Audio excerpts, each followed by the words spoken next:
The announcement came not as a message but a presence, a ship so vast it eclipsed the moon, blotting out the stars. It hung in orbit like a god's hammer, silent and unyielding. Every nation on earth watched as it dispatched a single vessel, sleek and crystalline, that shimmered like liquid starlight. It touched down outside Geneva, where the world's leaders were already gathered in anxious anticipation. Captain Ilara Voss watched from the observation deck of the UNS Ascendant Dawn. The diplomatic cruiser floated in geosynchronous orbit, Earth's lone ambassadorial flagship. Ilara was a striking figure in her black and silver uniform, her auburn hair tied back in a severe braid. She leaned against the rail, her gaze fixed on the shimmering speck below. "Any word from the ground?" she asked. Lieutenant Morgan, her communications officer, turned from his console. The envoy's message was brief. "The Galactic Council demands humanity's tribute. They've given us a week to respond." Ilara let the words settle like ash in her mind. Tribute.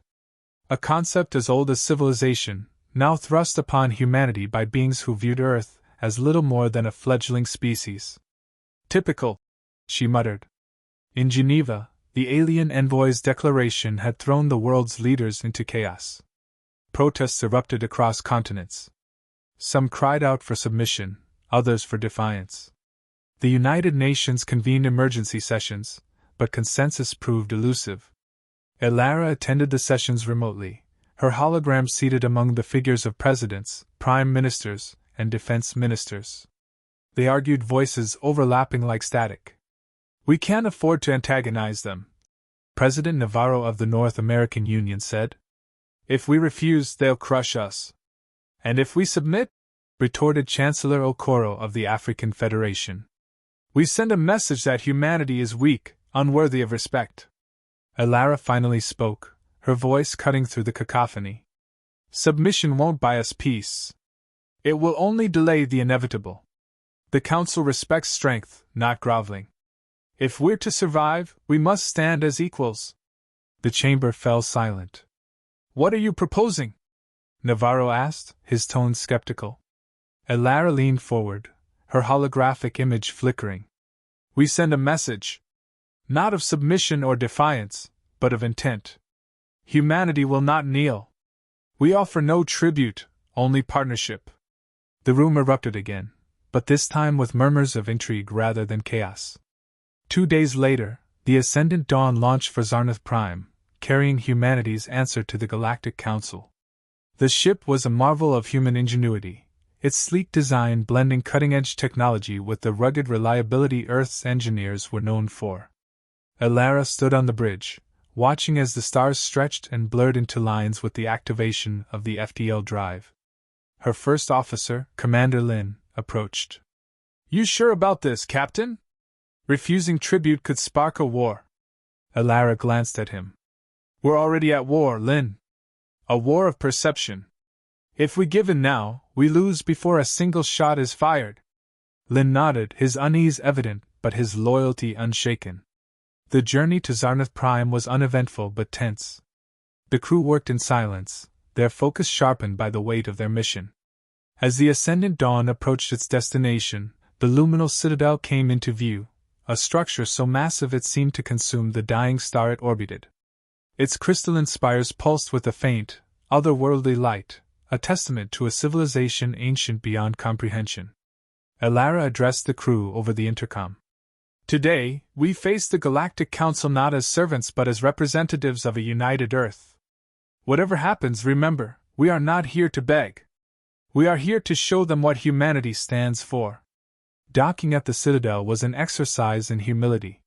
The Ascendant Dawn was dwarfed by the gargantuan ships of older, more advanced species.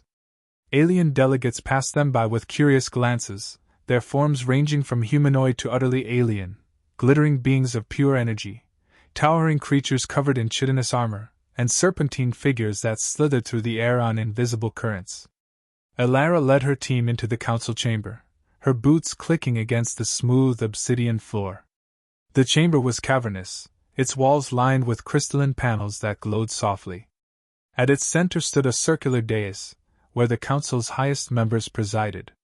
Archon Vrexer, the Diarethal representative, rose from his throne. His elongated reptilian form gleamed under the chamber's light, his golden eyes cold and calculating. "Humanity," he intoned, his voice reverberating through the chamber. "You stand before the Galactic Council to answer our summons. What tribute do you offer to prove your worth?" The silence was oppressive, the weight of 1,000 alien gazes bearing down on Elara. She stepped forward, her posture composed, her voice unwavering.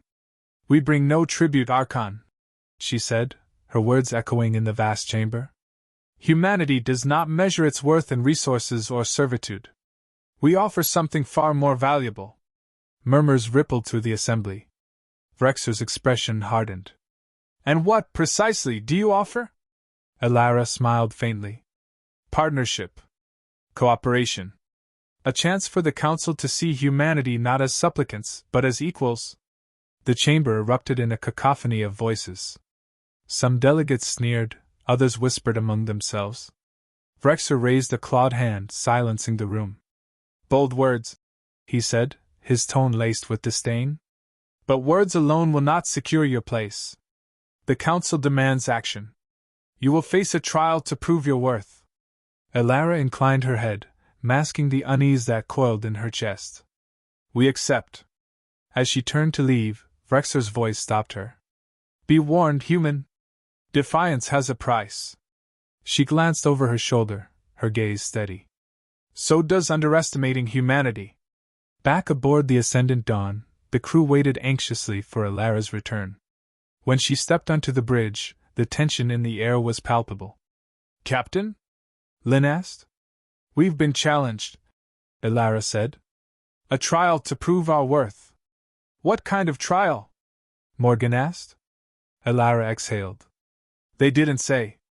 But whatever it is, we'll face it together." The crew nodded, their determination mirroring her own. The path ahead was uncertain, but one thing was clear: humanity would not bow. The chamber of the Galactic Council was a monolithic amphitheater, its architecture both elegant and imposing. Iridescent panels of crystal refracted the dim light, casting shifting colors across the assembled delegates. Elara Vos stood at the center of the room, a solitary figure before a sea of alien eyes. Her breathing was steady, but her senses were hyper-attuned to every detail: the low hum of translation devices, the faint rustle of robes, and the weight of expectations pressing on her like an invisible hand. Archon Vrexer loomed above her, perched on an elevated throne of shimmering black metal. His golden eyes glinted with thinly veiled contempt. "Humanity's envoy stands before us," he began, his voice a low growl that echoed through the chamber. "You have refused the Council's summons for tribute. An audacious choice for a species so young." Elara met his gaze without flinching. "Tribute is an antiquated concept," she said evenly. "Humanity believes in partnership, not submission. We bring something more valuable than resources: our ingenuity, our resilience, our drive." Vrexer's lip curled into what might have been a sneer. "Bold claims. But words are weightless without deeds. The Council must judge you not by your rhetoric, but by your actions." A murmur rippled through the assembly. Delegates whispered to one another in a cacophony of languages, some of which seemed more vibration than sound. Elara could feel the scrutiny, the skepticism. Vrexer raised a clawed hand, silencing the crowd. "We shall issue humanity a challenge. A trial designed to measure the worth of your species. Refusal will confirm your inferiority. Failure will ensure your irrelevance." Elara's jaw tightened, but her voice remained steady. "And if we succeed?" Vrexer leaned forward, his gaze piercing. "Then humanity may yet find a place among the stars. But understand this: the trial will not be kind, nor will it be fair. The galaxy owes you no favors." "Understood," Elara replied. Back aboard the Ascendant Dawn, the mood was tense. The crew gathered in the briefing room, their faces a mixture of determination and unease. Commander Lin broke the silence. "So, what exactly is this trial?" Elara stood at the head of the table, her posture straight, her tone calm. "They haven't specified yet. But we can assume it will be designed to push us to our limits, physically, intellectually and diplomatically. Morgan leaned forward, his expression skeptical. And what happens if we fail? Elara's gaze swept the room. Failure isn't an option. Whatever they throw at us, we'll adapt. That's what humanity does best. Do you really believe that's enough? Lynn asked quietly. I do, Elara said, her voice firm. Because it has to be. The trial was revealed the next day. A crystalline orb descended from the citadel's ceiling, projecting a three-dimensional hologram into the chamber. The projection depicted a hostile alien world, jagged mountain ranges, roiling storm clouds, and a landscape teeming with dangerous flora and fauna. This is your trial, Brexer announced. You will be placed on a simulated world designed to test your resourcefulness and survival instincts. Your task is simple: secure the beacon at the planet's core and return it to the extraction point. The environment will be hostile, and the timer will not stop. Success will prove your worth. Failure will not be forgiven. Elara studied the projection, her mind already racing. How long do we have? 18 hours, Brexer replied. The simulation began with an unceremonious drop. Elara and her team materialized on the simulated planet in a flash of light. The ground beneath them was hard and uneven, a volcanic wasteland dotted with glowing fissures. The air smelled of sulfur, and the sky was an angry shade of red, crackling with intermittent lightning. Everyone, check your gear, Elara ordered, her voice cutting through the chaos. The team quickly assessed their supplies, rations, basic tools, and a rudimentary map of the terrain. The beacon's location was marked, but the path to it was treacherous. Move out, Elara said, taking the lead. The first challenge came within the hour. A towering predator, its body covered in shimmering scales, emerged from a fissure. It moved with alarming speed, its 6 legs propelling it toward the group. Scatter! Elara shouted. The team split, dodging the creature's snapping jaws. Elara reached for her sidearm, firing a precise shot at the creature's exposed underbelly. It let out a deafening screech before collapsing in a heap. Everyone okay? She called out. A series of affirmative replies came back, though the team's nerves were visibly shaken. As they pressed on, the terrain grew more treacherous. Razor-sharp rocks tore at their boots, and sudden eruptions of steam forced them to constantly adjust their route. Time was slipping away, but Elara kept the team focused. This way, she said, pointing to a narrow canyon. Morgan hesitated. The map says it's a dead end. It's also the fastest route, Elara countered. We don't have time to play it safe. The canyon proved to be a gamble. Halfway through, the walls began to tremble, and rocks fell from above. Run! Elara yelled. The team sprinted, narrowly escaping as the canyon collapsed behind them. By the time they reached the beacon, the team was exhausted, but there was no time to rest. The beacon was housed within a force field, and a panel nearby required a sequence of inputs to disable it. It's a puzzle, Lynn observed. Elara nodded, her mind working quickly. The panel displayed alien symbols, but their patterns hinted at a logic she recognized. It's based on fractals, she said. Morgan, help me with this. The two worked in tandem, deciphering the sequence as the timer ticked down. Finally, with minutes to spare, the force field dissolved. Elara grabbed the beacon, its surface warm and pulsing with energy. Let's move. The extraction point was on a plateau, visible in the distance. As they climbed, the simulated environment threw one final challenge at them, a violent storm. Gale-force winds threatened to hurl them from the cliffs, and lightning struck dangerously close. Hold on! Elara shouted, gripping the beacon tightly. The team formed a chain, helping one another scale the final stretch. When they finally reached the extraction point, a beam of light enveloped them, pulling them back to the citadel. In the council chamber, the delegates awaited their return. When Elara and her team appeared battered but victorious, the room fell silent. Brexer rose, his expression unreadable. You have completed the trial, he said. Perhaps there is more to humanity than I assumed. Elara stepped forward, holding the beacon aloft. We're more than you assumed. And this is just the beginning. The chamber erupted in murmurs, and for the first time, Elara saw something in the delegates' eyes that hadn't been there before: respect. The council chamber was buzzing with energy, a sharp contrast to the still, oppressive air that had greeted Elara and her team upon their arrival. Whispers and murmurs flowed like an undercurrent among the delegates. For the first time, the attention of the galaxy's most powerful species was not dismissive, but curious. Some expressions conveyed respect, others masked unease. Elara knew this was no victory lap. Archon Vrexer's voice boomed through the chamber, silencing the din. You have survived the trial. Yet, survival is not triumph. The Council requires more than resilience. Elara stepped forward, her posture unwavering. The weight of every decision, every sacrifice pressed upon her, but she stood firm. The trial tested our resourcefulness. We succeeded. Humanity has proven it has the strength to adapt and endure. What more is required for partnership? Vrexer's golden eyes narrowed. Strength, yes. But strength without understanding is a blade with no hilt. Tell us, human, how do you intend to contribute to the galaxy? What can your species offer that we do not already possess? The question hung in the air, as sharp and cutting as a knife. Elara knew this moment was pivotal. She drew a steadying breath. We offer what no other species here has, she said, her voice steady but resolute. Humanity is more than its strength. We are dreamers, innovators, problem solvers. In adversity, we find opportunity. Where others see chaos, we see potential.